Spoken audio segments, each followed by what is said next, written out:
एक दूर दराज के गांव में बंसीधर नाम का एक साधारण कुम्हार रहता था।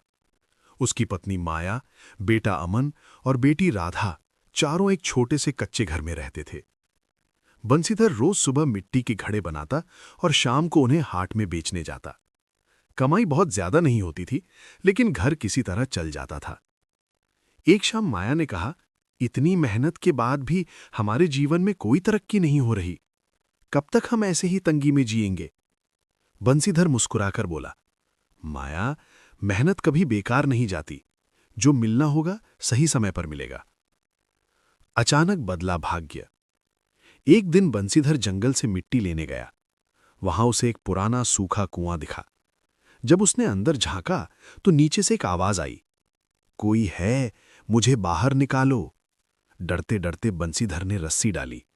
कुछ देर बाद कुएं से एक बुजुर्ग साधु बाहर निकले।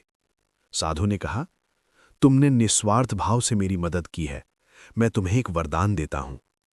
उन्होंने बंसीधर को एक मिट्टी का छोटा पात्र दिया और बोले, जब भी तुम इसमें पानी भरोगे, ये तुम्हारी जरूरत भर सोने में बदल जाएगा। लालच की शुरुआत। शुरुआत में बंसीधर ने उस सोने से घर सुधारा, बच्चों को पढ़ाया और कर्ज चुका दिया। लेकिन धीरे धीरे माया बोली, अगर हम रोज ज्यादा पानी भरें तो हम पूरे गांव के सबसे अमीर बन सकते हैं। अब बंसीधर रोज पात्र में पानी भरने लगा। जल्द ही वो अमीर बन गया। उसने गरीबों को उधार देना शुरू किया, लेकिन ऊंचे ब्याज पर। धीरे धीरे लोग उसकी शिकायत करने लगे। पहले बंसीधर बहुत भला था, अब वो भी दूसरों जैसा हो गया। सबसे बड़ी कीमत। इसी बीच बेटा अमन ऐशो आराम में बिगड़ गया। पढ़ाई छोड़ दी, बुरी संगत में पड़ गया। एक दिन अमन गंभीर बीमारी से ग्रस्त हो गया। डॉक्टरों ने साफ कहा, अब दवा से कुछ नहीं होगा।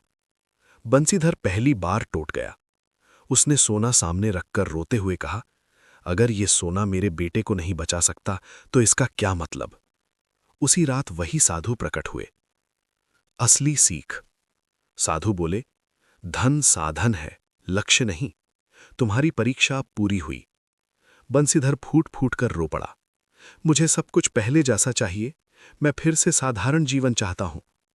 सुबह होते ही सोना गायब था, बड़ा घर भी नहीं था, लेकिन अमन पूरी तरह स्वस्थ था। अंत। अब बंसीधर फिर से घड़े बनाता है, लेकिन हर घड़े के साथ एक सीख देता है। धन हाथ में रहे तो ठीक है, लेकिन अगर दिल में बैठ जाए तो सब कुछ छीन लेता है। गांव वाले आज भी उस कुएं को देखते हैं और कहते हैं, ये कुआं नहीं, इंसान की परीक्षा था।